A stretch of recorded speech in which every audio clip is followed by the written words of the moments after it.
Hey YouTubers, Holland227 here. Going to go ahead and do a games I bought recently review. This will be the second one. I had a chance to get out of town to a larger GameStop than the two we have in our area. This GameStop is probably take the two we have here locally, put them together, and it's probably close to the same size, so they have a huge selection of games up there. I've been there once before. I spent hours in there the last time I was there. This time I only spent a little bit. I probably spent maybe about half hour, 45 minutes in there. I have 3 games to go over, and they're all for the PlayStation 2.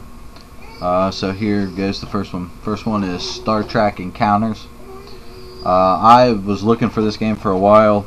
I went on their website, saw they had it up there, so I figured I'd drive up there and get it. Disc looked great, it's all complete, you know. So pretty good for a game, it's hard to find. Popped it in today and played a skirmish. I haven't started the campaign. I don't know if I'm going to be impressed. Maybe the campaign's going to add some stuff to it, but the controls are strange. I figured a Bethesda game, I would love it. I love the Elder Scrolls series, Daggerfall, Oblivion.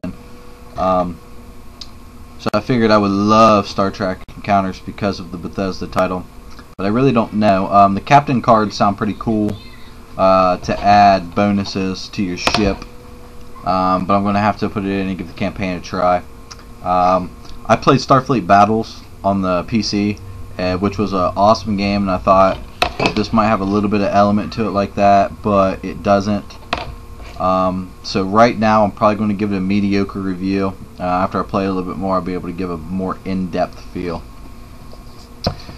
Second game I got, when I went up to the GameStop, I had my daughter with me, and of course every time she goes she has to pick something out. So after looking, she decided to go with Wallace and Gromit and the Curse of the Were-Rabbit. I was kind of glad she got this because I really like the movie and I really like Wallace and Gromit. I think it's cleverly written, but I wasn't sure about the game. I popped it in today, and actually it's not a bad little platformer. It's pretty simple. My daughter's only 3. She can play it a little bit. She can understand bits and pieces of it. So I figured at 3, and she's not a big video gamer. I mean, she'll watch us play, but she doesn't ask to play too much. If she can figure out the bits and pieces of it, it's not a hard game. It's a Konami game, so I figured for $5 to give it a shot, and I'm really not disappointed. I say give it a try. I don't know if you'll want to buy it. You may want to rent it if you can find someplace to rent it. I don't know, a lot of places aren't renting PS2 games as often as they used to, but I say give it a shot. I kind of like it, but of course I'm a Wallace and Gromit fan, so I am going to like it. The last one is one I definitely saved this one for last for a reason. It's a Capcom game.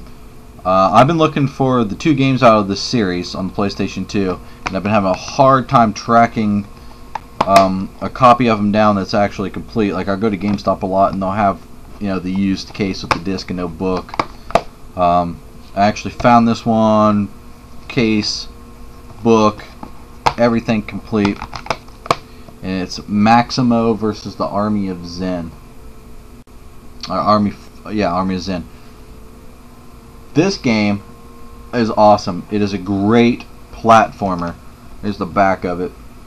I haven't played the first Maximo yet, so I don't know if there's a story connection. If somebody out there watches this and there is, please let me know.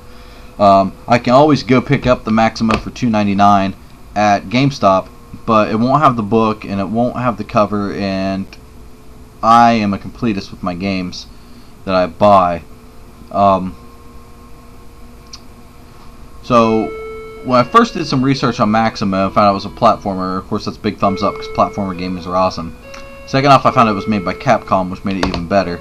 You know, I would always find the first Maximo, Ghost of the Shell or whatever it's called, at tons of GameStops for $2.99, but it wouldn't have the book of the box, and I was really disappointed. But when I went up here, they had a copy of Maximo, the first one, complete, but it was a new copy. How they still have a new copy, I will never know because it's such an old game. They want $20 for it, and I wasn't paying $20 for this game brand new when they sell the used one for $3. Didn't make any sense to me.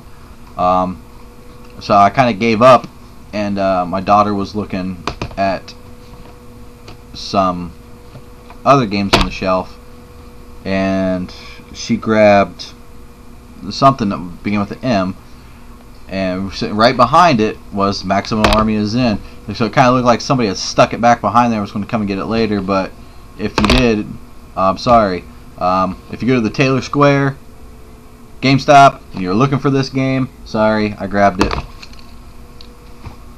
But it went to a great home. It's got to feel like Spyro and Jax as platformers. Each board has, I wouldn't say a goal to go through, but you have to make it to the end of the board and exit. I'm only, I think, 16% complete with the game, but I've gone through, I think, 4 or 5 stages. Each stage gives you a percentage of what you complete. I've mastered one. I think I got like 94 on the other, and the other ones were between 70s and 80s.